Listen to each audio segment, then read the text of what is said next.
What happens when the Man of Steel meets the might of Marvel's marketing machine? You'd think a flying, indestructible, alien demigod raised in Kansas would have no trouble leaping over any cinematic competition in a single bound.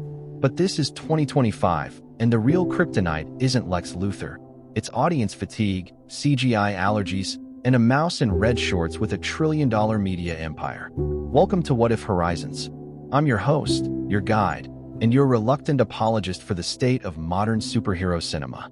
And today, we're diving into a paradox so maddeningly Hollywood that it borders on satirical prophecy. What if Superman, yes, that's Superman, gets box office body slammed by the Fantastic Four? Let's start with the timeline. On July 11th, Warner Brothers is set to release Superman Legacy, James Gunn's highly anticipated reboot that promises to wipe away all previous canon sins with a blend of hopeful storytelling, youthful charm, and allegedly no mustache CGI crimes. Henry Cavill's gone. The Snyderverse has been lovingly placed in a cryogenic chamber marked "Do Not Reopen," and David Corenswet is now carrying the weight of a collapsing cinematic multiverse on his very Kryptonian shoulders. The film's marketing strategy has been unrelentingly nostalgic. Think blue skies, spit curls, Lois Lane as a Pulitzer-winning firecracker, and a Lex Luthor that doesn't vape. The buzz? Warm. The memes? Wholesome. The trailers? Emotional. But let's be honest, after years of brooding Batman, brooding Jokers, brooding Superman, and brooding Twitter arguments about all of them, are audiences ready to care again? Just 2 weeks after this long-awaited cinematic resurrection, Marvel Studios will drop Fantastic Four. First Steps, a film so heavily hyped it may need a chiropractor. This isn't your granddad's Fantastic Four, the one with Jessica Alba in a blue jumpsuit and an ominously shiny Doctor Doom. No, this is the MCU version, the official opening of Phase 6, and as Kevin Feige would probably tell you while stroking a multiverse-shaped globe, the most important Marvel movie since ever. Already, social media is ablaze with speculation. Will Galactus be teased? Will Kong be replaced? Will the Human Torch be played by someone who hasn't already been Captain America? It doesn't matter. Marvel could release a 2-hour looping gif of Reed Richards untangling Christmas lights and still gross $500 million worldwide. So what happens if Superman underdelivers? What if, despite critical praise and earnest storytelling, the film opens to a less than stellar $115 million domestically, on the low end of expectations, and international markets like China and France greet it with a collective shrug? To answer that, we have to ask, what does it mean when the most iconic superhero of all time gets outsold by a talking raccoon's cousin and 4 scientists in matching pajamas? Well, first, it's a referendum, not just on Superman, but on the DC Universe's entire relaunch strategy. This is James Gunn's opening move, the big bang of his new DCU. If it fizzles instead of explodes, it could cause a chain reaction of panicked reshoots, creative differences, and 12-month release delays dressed up as post-production enhancements. Secondly, it would confirm a tragic truth of modern blockbuster cinema. Legacy no longer guarantees loyalty. In a world where franchise fatigue is real and capes are more common than coherent plots, brand recognition is meaningless without momentum. Superman has the name. Marvel has the habit. So buckle up. Over the next 9 parts, we'll explore what happens if Marvel's summer juggernaut steamrolls over DC's hopeful reboot. We'll follow the money, the memes, the meltdown on film Twitter, and the possible scenarios where Superman's box office stumble changes the very DNA of Hollywood's future. Because sometimes, it's not a bird. It's not a plane. It's your tentpole franchise crashing into the indifference of a billion distracted viewers. And that, my friends, is the stuff of superhero tragedies. Coming up next, we look at the lay of the land, the battle for audience attention, and how Jurassic World may be the unexpected third-party spoiler that no one saw coming. Because apparently, dinosaurs are immune to cinematic fatigue. Let's talk timing. Because in the film industry, as in love, comedy, and nuclear diplomacy, timing is everything. Superman Legacy is slated for July 11th. Not June, where audiences are still forgiving. Not August, where expectations cool down like abandoned popcorn butter. No, it lands in the dead center of Hollywood's financial Hunger Games, where only one blockbuster can survive the weekend and everyone else gets fed to streaming. Now, on paper, Superman should be a surefire hit. The projections are healthy, $115 to $175 million domestically, over $200 million internationally. That's the kind of box office number that makes investors breathe easier and Warner Brothers interns tweet in all caps. But healthy isn't what DC needs. DC needs a miracle. DC needs proof that this reboot, this Gunniverse, this latest, we promise we're serious this time, effort isn't just a trailer-length fever dream. And it needs to do all of this while a blue behemoth named Marvel is quietly assembling its own press war machine 2 weeks behind. You see, Marvel's Fantastic Four is not just any sequel. It's not even a sequel at all. It's a spiritual reboot of a cursed franchise that has failed not once, but twice. First, there was the 2005 version, all gloss, little gravitas, and Jessica Alba with less character development than a cereal box. Then came the 2015 iteration, which was so clinically dead on arrival that even Netflix refused to recommend it. Now Marvel is trying again, and this time, they brought back up multiverse mechanics, star power, and the full might of Phase 6 behind them. This is a film with buzz so dense it might collapse into a black hole of hype. The internet has already decided it's a masterpiece. Cast leaks have gone viral. TikTokers are arguing about who's the better Mr. Fantastic before even seeing the trailer. Marvel doesn't just own opening weekends anymore. They colonize them, set up theme parks, and start streaming spin-offs before the credits roll. Then there's Jurassic World. That's right. Chris Pratt and company are also stomping back into theaters with more dinosaurs, more roaring, and somehow even less plot. While superhero fans are debating character arcs, Jurassic fans are here for the simple pleasures: loud noises, things breaking, and velociraptors doing vaguely intelligent things. And you know what? That's dangerous competition. Because when the average moviegoer has to choose between emotionally burdened Kryptonians and a T-Rex eating a helicopter, the choice isn't always rational. It's primal. This trifecta, Superman, Fantastic Four, and Jurassic World, has created a cinematic Thunderdome. Only one can truly dominate. The others will be forced to retreat into the shadows of streaming, forever remembered as that movie we meant to see but forgot because life got busy. But there's a deeper question here, beneath the box office battles and studio ego justs. What exactly does Superman represent in 2025? Is he still relevant? Or is he just a nostalgic icon being hauled out by executives hoping the cape alone can carry a franchise? Modern audiences are more cynical, more fragmented, and more overwhelmed by content than ever. The average viewer is no longer sitting in a theater wide-eyed with popcorn. They're watching on their phone, half scrolling through X, trying to remember if this version of Superman is the one who snapped Zod's neck or the one who quotes Maya Angelou. The character's mythology has been rebooted so many times it now requires a timeline guide longer than most fantasy novels.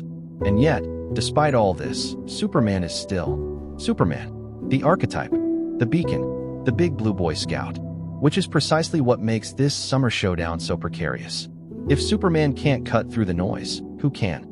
Marvel's advantage, ironically, is that it has no expectations to meet with Fantastic Four. The franchise has bombed before. This is a redemption arc, not a validation. If it succeeds, it's a comeback story. If it fails, it's Tuesday. But Superman has the burden of history, myth, and decades of cultural expectation strapped to his back.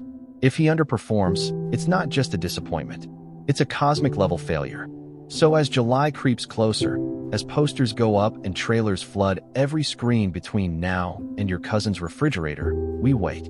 We wait to see whether this new Superman can fly, not just through the sky, but through the ruthless gauntlet of summer movie expectations. Because it's not enough to be faster than a speeding bullet anymore.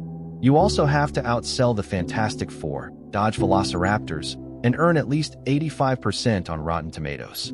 All while trending on TikTok and staying meme-friendly. Coming up next, we dive into the hypothetical fallout. What if Superman's cape gets caught in the gears of Marvel's money printer? What happens when the box office gods deliver a verdict that says meh? Stick around, we're just getting warmed up.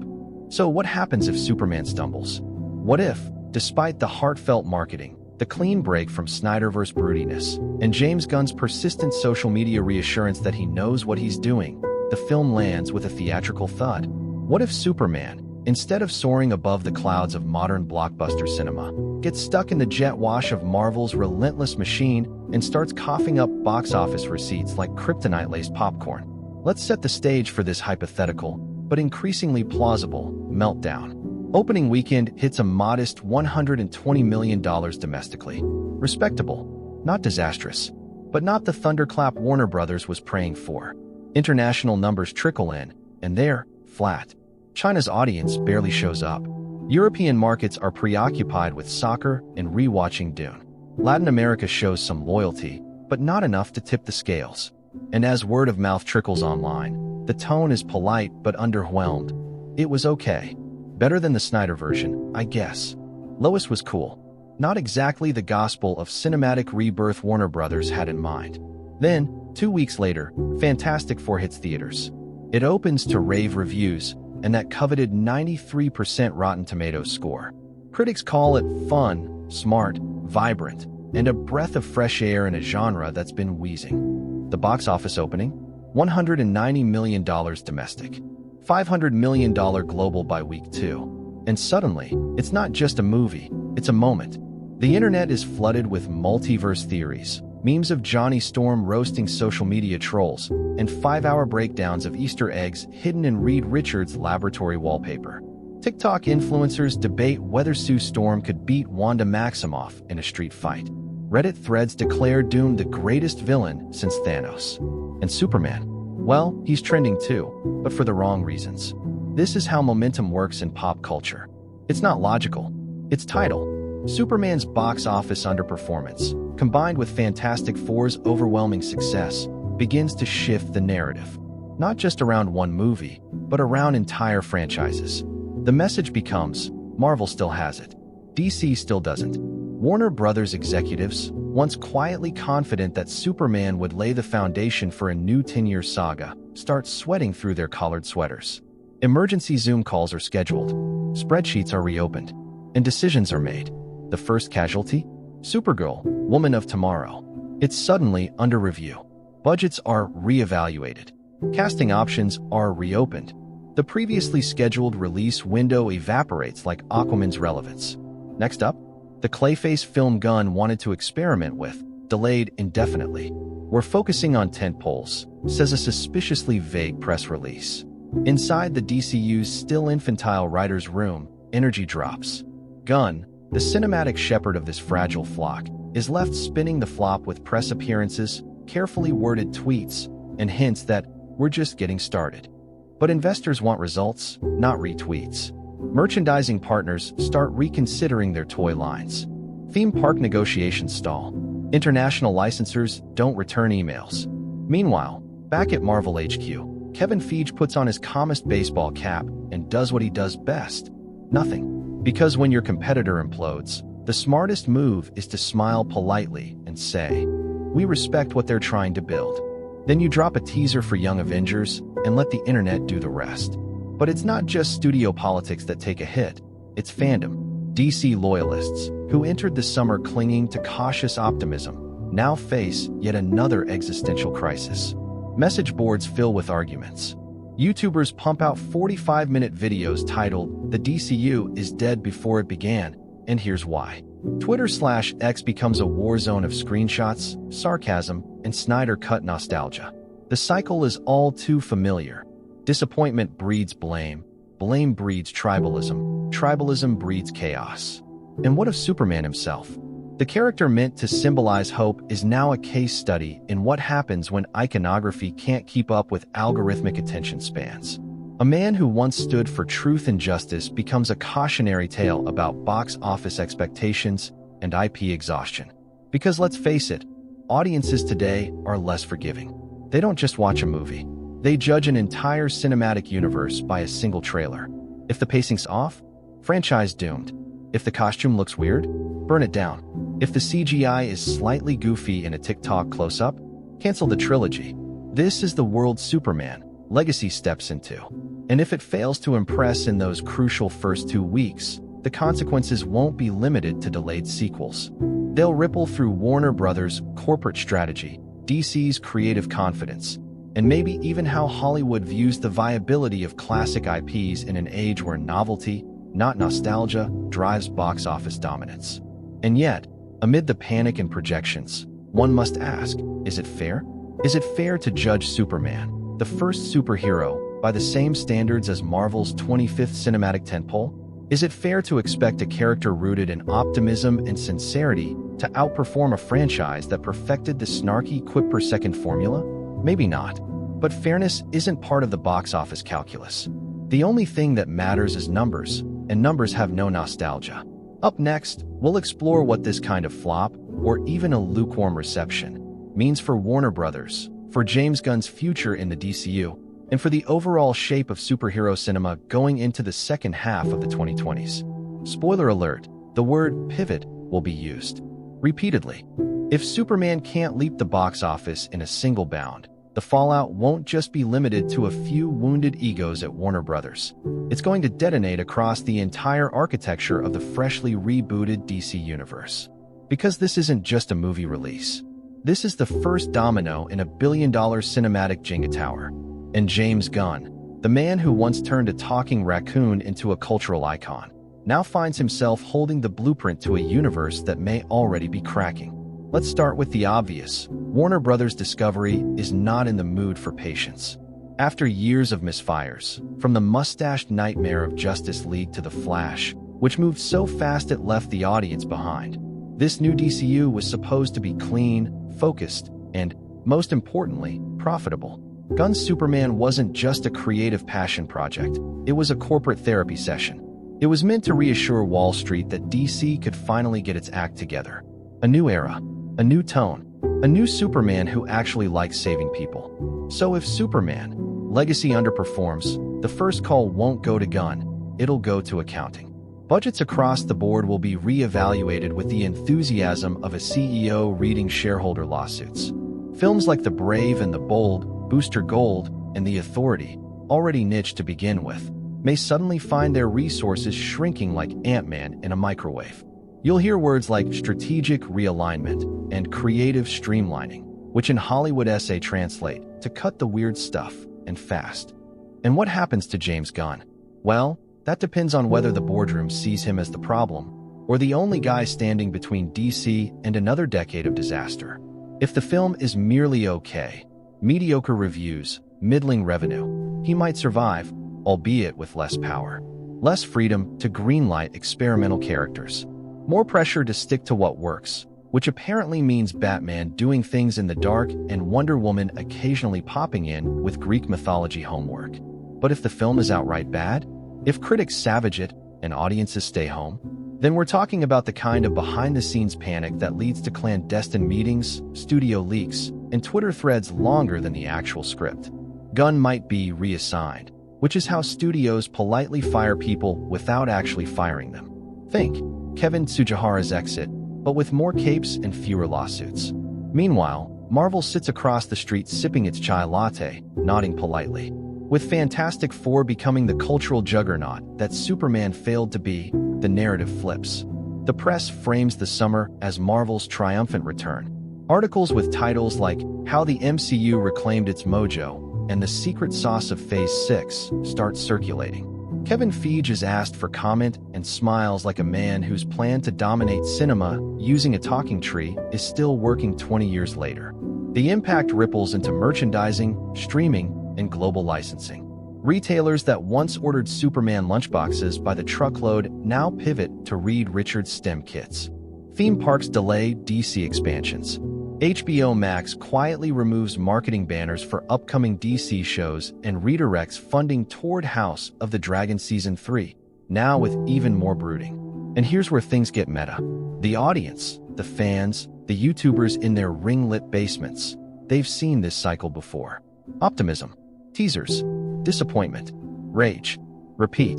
The hardcore Snyderverse crowd, who only agreed to give this new DCU a chance because Gunn said the word hope in an interview, now feel vindicated. We told you, they cry in comment sections. Hashtag restore the Snyderverse trends again, and bots get to work faster than a Kryptonian on espresso. At the same time, general audiences become even more fatigued. Didn't they just reboot this? They ask. Why is there another Joker? Isn't Batman still Robert Pattinson? The casual viewer, bombarded by overlapping continuities, starts opting out altogether. They stream Bridgerton instead, or they go outside. Either way, the box office suffers. And remember, DC doesn't have the Disney safety net. When Marvel flops, the mouse can cry into its frozen merchandise and wait for the next Pixar film to clean up. When DC flops, Warner Bros. Discovery starts pawning HBO rights and selling Batmobiles for scrap. But the most overlooked consequence? The creative chill that sets in. Studios become risk-averse. Filmmakers stop pitching bold new takes. Everyone scrambles for safe bets, which usually means more Batman, fewer Batmites. And don't even think about an animated question series on Max. That's getting buried faster than Zod under rubble. In the end, Superman Legacy is more than just a summer movie.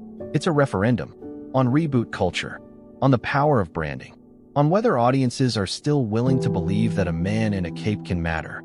If it fails to inspire, the consequences won't just be financial, they'll be psychological. For a studio, a fandom, and perhaps even for an industry that keeps rebooting, hoping one day it'll reboot itself into something better. In next part, we fly beyond the silver screen and explore how a failed Superman reboot could reshape global pop culture, from lunchboxes to licensing deals to which heroes kids choose on Halloween. Spoiler, it's probably not going to be someone in red underwear. Now, let's look beyond the movie theater and enter the wonderful world of global consumerism, where superheroes aren't just symbols, they're product lines. Because when Superman sneezes at the box office, the entire merchandising industry catches a cold.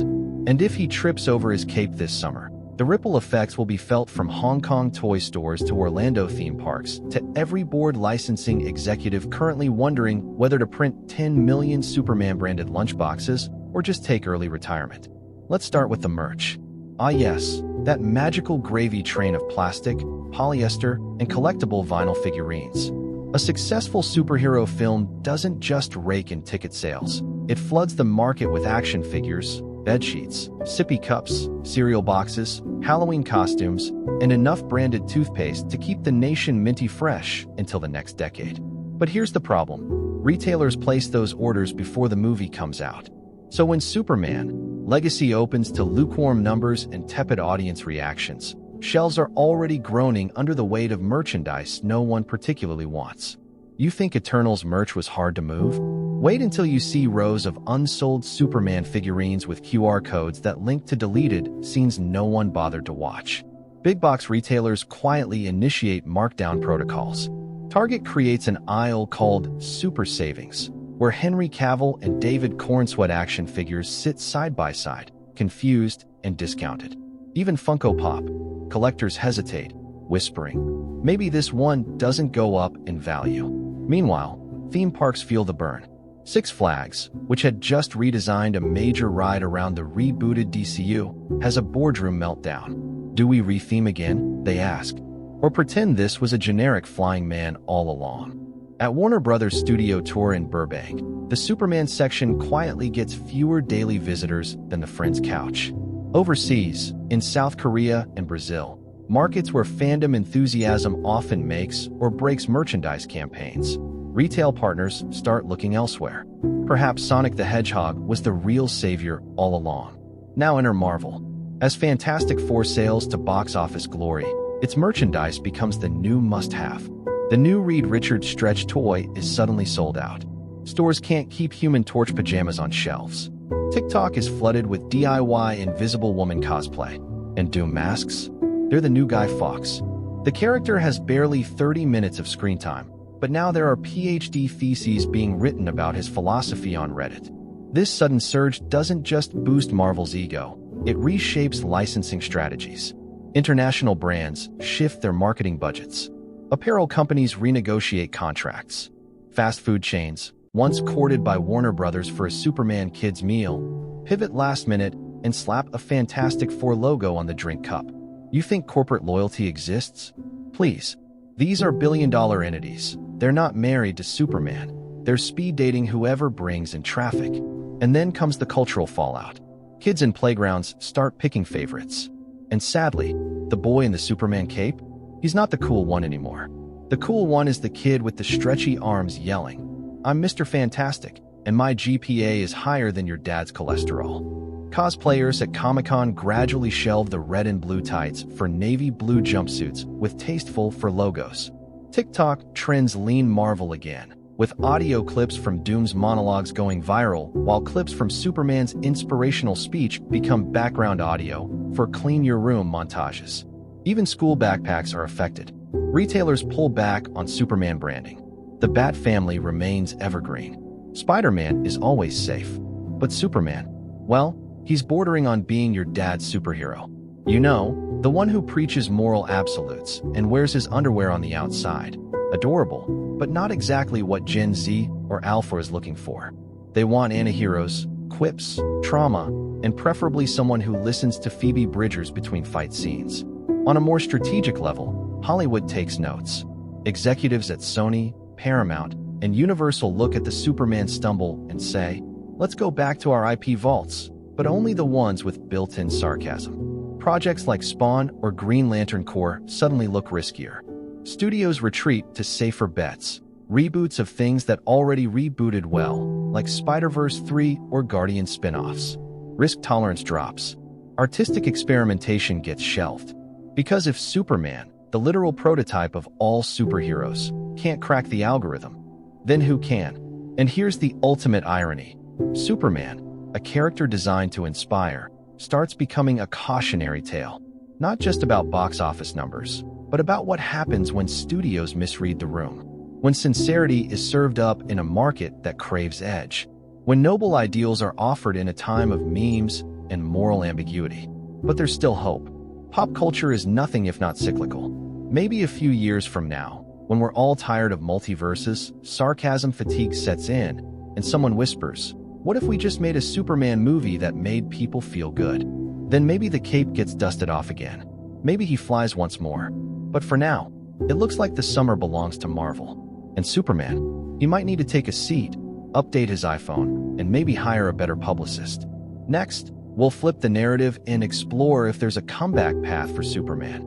If fan love, critical support, or just sheer cultural gravity can give the Man of Steel the momentum he needs to reclaim his throne in a world that's forgotten how to believe a man can fly. All right, let's stop kicking Superman while he's down and ask, what if, against all odds, the big guy starts to rise again? Yes, in this part we dare to dream of a cinematic redemption arc not for Clark Kent, but for Warner Brothers itself. Because even in the ruthless jungle of summer box office season, miracles can happen. We've seen it before. The Greatest Showman limped into theaters and became a juggernaut. Frozen had no hype and then steamrolled pop culture. So let's ask, could Superman legacy mount an unlikely second-week surge? First, fan word of mouth. That sacred, unpredictable force that no studio can manufacture and no algorithm can predict. Suppose the early screenings go well. Audiences emerge misty-eyed, muttering, "Okay, maybe James Gunn does get Superman." They take to social media, not with memes mocking the cape, but with tearful TikToks and Reddit threads titled, "Why Superman's Hope Speech Destroyed Me at 2 a.m." Suddenly, the narrative shifts from mid-tier disappointment to you really have to see it in IMAX.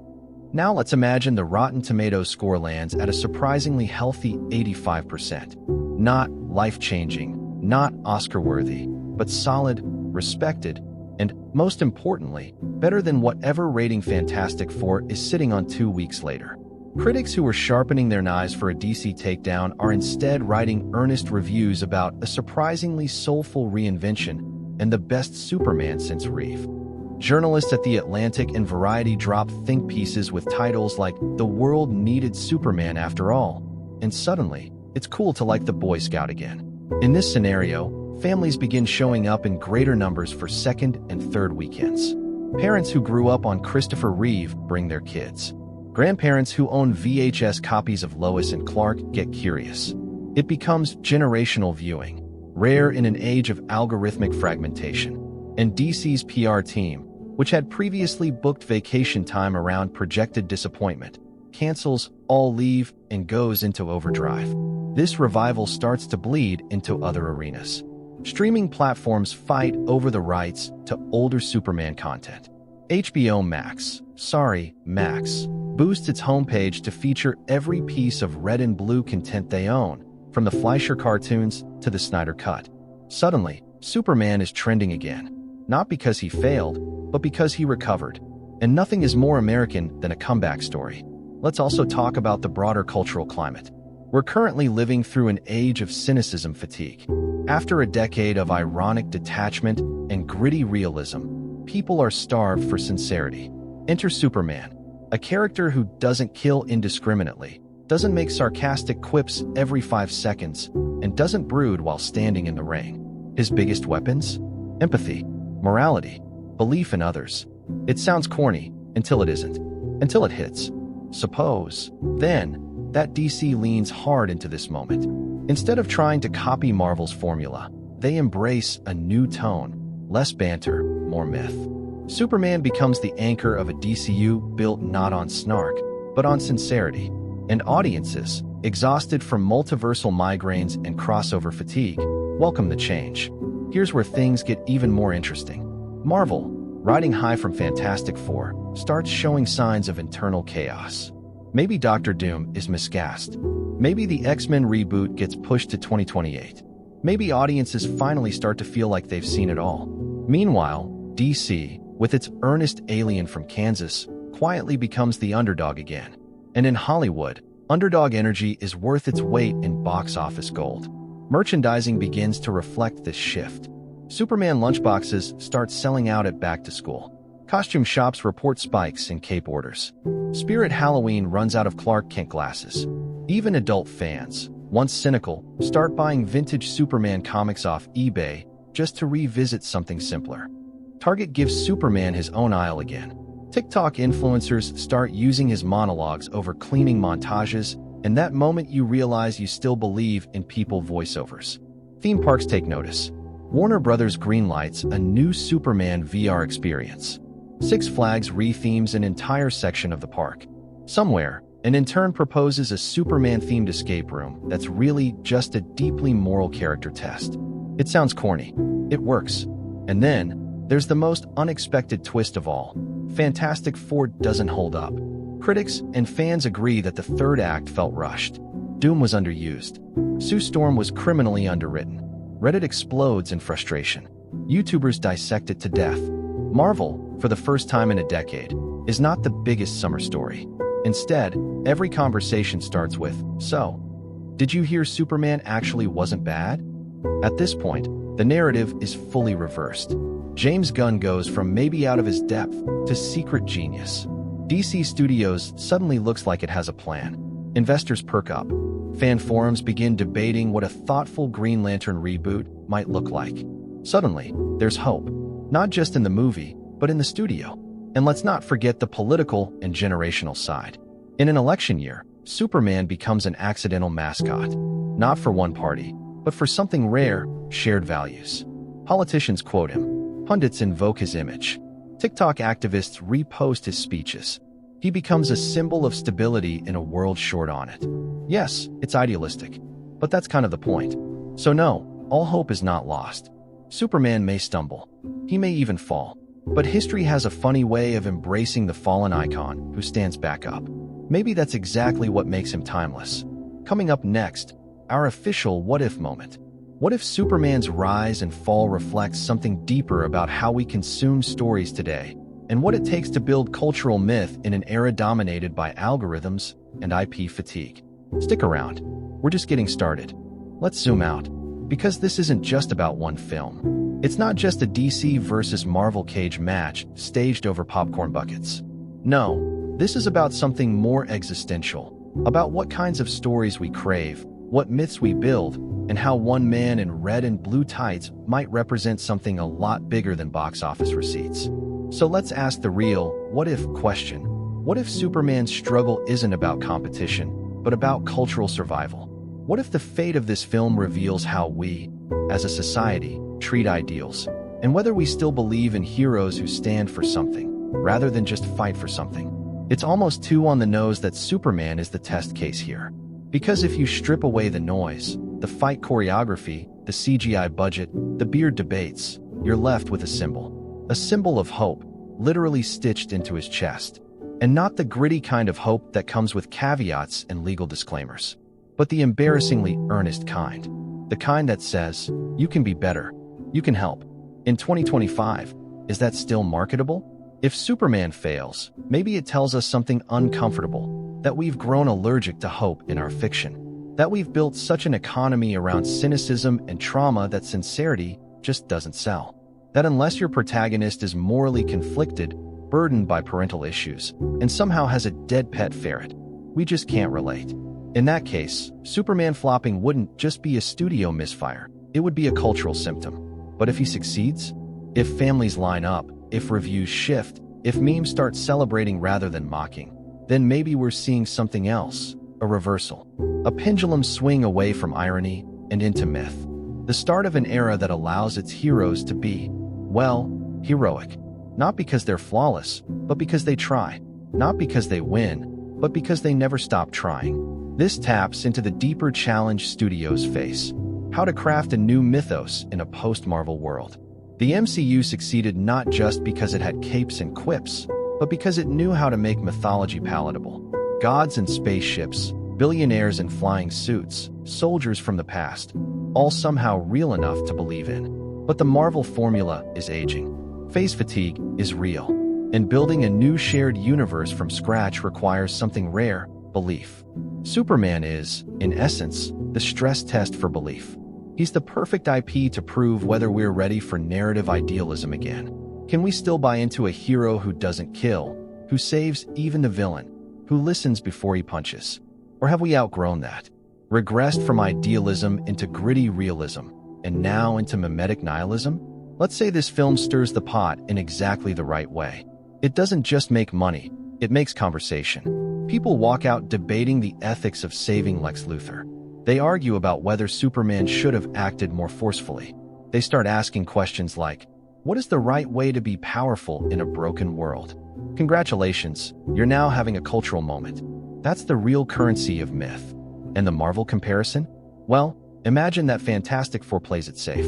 It's polished, quippy, and filled with clever cameos. But it doesn't say anything. It doesn't shake anyone. Meanwhile, Superman, flawed and uneven and maybe even cheesy, becomes the movie people talk about. That's the kind of success that haunts execs. Not box office, but relevance. Now flip it. Suppose Superman doesn't land. What if he crashes straight into the side of a flaming metropolis skyline, and Fantastic Four soars unbothered? That's not just a blow to DC. That's a signal that audiences aren't just voting for entertainment, they're voting for tone, style, brand DNA. That even when given something new, something sincere, they prefer the old recipe. In that world, James Gunn has to face more than critical reviews. He has to reckon with the idea that his foundational vision for the DCU, built around truth and hope and Golden Age principles, wasn't what audiences wanted. Maybe people don't want a reboot. Maybe they want distraction, not ideals. And that would be its own kind of tragedy, not because the film failed, but because the idea did. So in this moment, this cultural pause before box office numbers settle and streaming rights are negotiated, we ask the biggest what if yet. What if Superman's legacy isn't about success or failure, but about how we deal with hope in the 21st century? What if the cape doesn't just carry a character, but a question? And that question is, do we still want to believe in heroes who believe in us? Coming up next in our final part, a recap, a dose of perspective, and a look at what this all says about how we tell stories, consume franchises, and search, desperately, for something that feels real in a world of constant content. So here we are, standing at the intersection of myth and market share, popcorn and philosophy, red capes and corporate strategy. And if you've stuck with us this long, congratulations. You, dear listener, are either deeply invested in the future of superhero cinema or dangerously overcaffeinated. Possibly both. Let's step back and take stock of everything we've unpacked. Superman, the world's most iconic superhero, is once again tasked with saving more than a city or a planet. This time, he's tasked with saving a cinematic universe. A rebooted DCU is riding on his cape, along with the hopes of Warner Brothers, James Gunn's entire creative pitch deck, and thousands of Funko Pop stockpiles currently gathering dust in a warehouse somewhere outside Burbank. Meanwhile, 2 weeks behind him, like a snarky little brother, comes Fantastic Four. First steps, ushering in Marvel's Phase 6 with a level of momentum and fanfare that could make even Tony Stark raise an eyebrow from the dead. On paper, it's a classic matchup, the earnest outsider versus the polished juggernaut, the Boy Scout versus the billion-dollar brand machine. But this isn't just about who makes more money on opening weekend or whose Rotten Tomatoes score ages better. This is about what kind of stories win the 2020s. Marvel has long dominated the cultural zeitgeist not just through volume, but through structure. It created a cinematic assembly line that turned every installment into a piece of a larger puzzle. You didn't just see Iron Man. You had to, because it was step 2 in a 22-step payoff. It was brilliant. It was addictive. It was also, eventually, exhausting. And now, people are tired. Not just of multiverses and mid-credit scenes, but of storytelling that feels like a homework assignment. DC, in theory, has the opportunity to be the antidote. To say, you don't need to know 47 backstories or decode a wiki just to enjoy a movie. You just need to believe in something. You'd think that would be refreshing. But here's the twist. Audiences don't always reward freshness. They reward familiarity, right up until the moment they don't.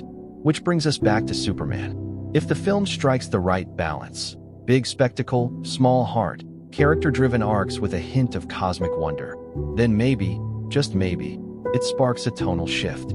Maybe it gives permission to future creators to lean into sincerity again, to tell stories that aren't drenched in self-awareness or afraid of being corny. In that world, Superman doesn't just succeed, he changes the game. But if the film tanks, or even just underwhelms, it could cement the idea that myth-making doesn't sell anymore. That unless you wrap your ideals in sarcasm and explosions, they'll gather dust on the shelf. And that's a loss not just for DC, but for anyone trying to tell a story without a wink and a punchline. Now let's talk audience behavior.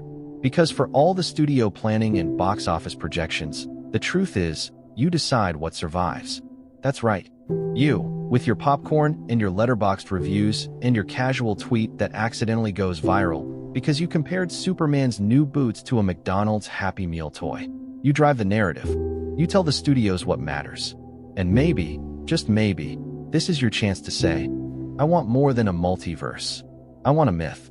Of course, it could go the other way. Maybe Fantastic Four launches with 4 post-credit scenes, 3 franchise tie-ins, and a surprise cameo from a resurrected Steve Rogers driving a space Uber, and everyone loses their minds. Maybe that's still the playbook. Maybe sincerity can't beat spectacle. Maybe the cape loses to the quip. But what if it doesn't? What if, in a world drowning in irony and IP fatigue, Superman soars not because he's trendy, but because he's timeless? What if kids leave the theater wearing capes again, not because of clever marketing, but because they actually felt something? That's the real challenge of this summer. Not just to entertain, but to inspire. Not just to launch a universe, but to give us something to believe in, if only for 2 hours and 14 minutes. So as we wrap, ask yourself this. When you go to the theater, what are you hoping to feel? Laughter? Awe? Nostalgia? Or maybe, just maybe, a little hope? Not the kind that's algorithm approved or focus group to death, but the kind that sneaks up on you. The kind that makes you remember why you love these stories in the first place. Because in the end, it's not about box office. It's not even about Marvel or DC. It's about the stories we tell ourselves and what those stories say about us. Thanks for joining us on this deep dive flight through superhero cinema and the stakes behind the screen. Don't forget to subscribe, review, and share What If Horizons with your fellow cinephiles, comic book obsessives, and anyone currently debating if Superman should have had a mullet. See you then. And until next time, believe a man can fly.